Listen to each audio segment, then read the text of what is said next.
understand, the peoples within the community.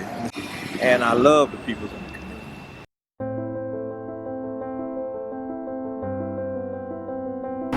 When I came here, to be honest with you, this is one of the first major big cities that I ever been in. And it kind of scared me at first.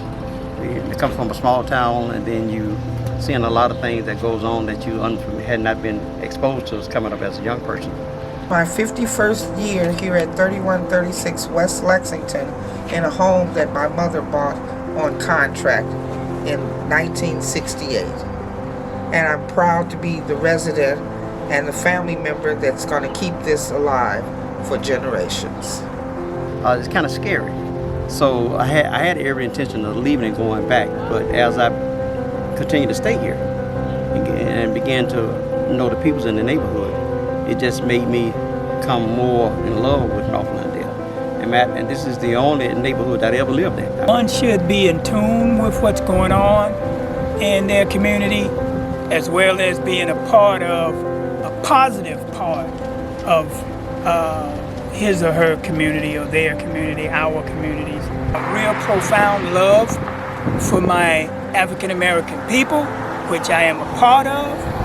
I also developed a love for the African American community, most especially and in particular North Lawndale, because this is where I have lived a big chunk of my life. I love this community.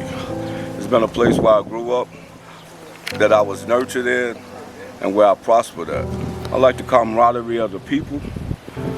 The people are very friendly, and majority of the people are steadfast. They don't move too much out of the community. Like the streets, because one thing I had noticed as I got older, a lot of things that my friends was getting into, I would have been into if it weren't for this park. Like, we played a basketball game or something. I want to get them kids and everybody that same dream, hoping the place that they can go to. That's what I always say. There's, community centers, coaches, mentors. I really love them because I know what they do.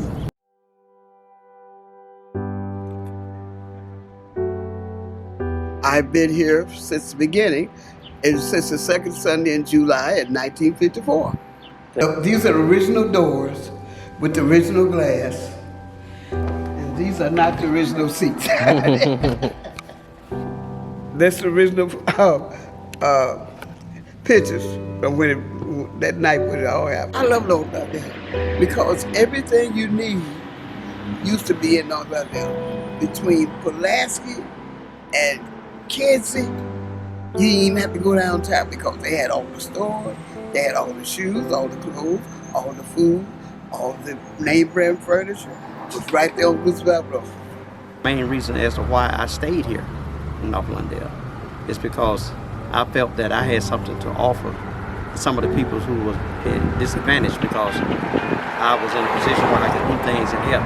As you heard the young lady who was in the store, who went in the church, she said that I'm the kind of person who like to help everybody in the community, which I do. And I just love North Lawndale. I love the peoples. At this point in time, I wouldn't want to live no other part of the city but here.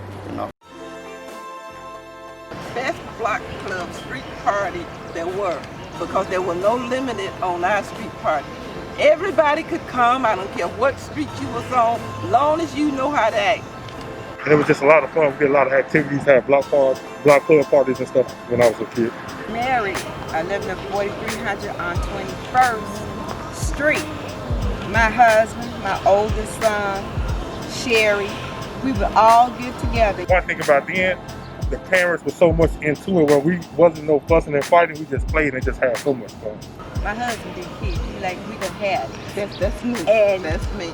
We would put our music outside, we bring all the grills and things to the street.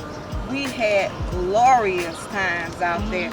Even if you didn't live on the street, you had an opportunity to come by, get something to eat, and keep it going, because by those who lived on the street, you knew everybody anyway. More black people getting involved in some of this land and building property for themselves to create an area in which they can survive, and their children can survive and support themselves and keep the money within their community. And you can see the pain in some of the people. And then there's no one else around to help them. And then it just touches my heart. And seeing that I know I can help and don't help, to me, that's unspeakable. So if I just, by nature, it seems like to me, I don't mind serving people. I'm a service to the people, and I do anything and everything I can in order to help them. It's not a burden to do that. To me, it's an honor to help people.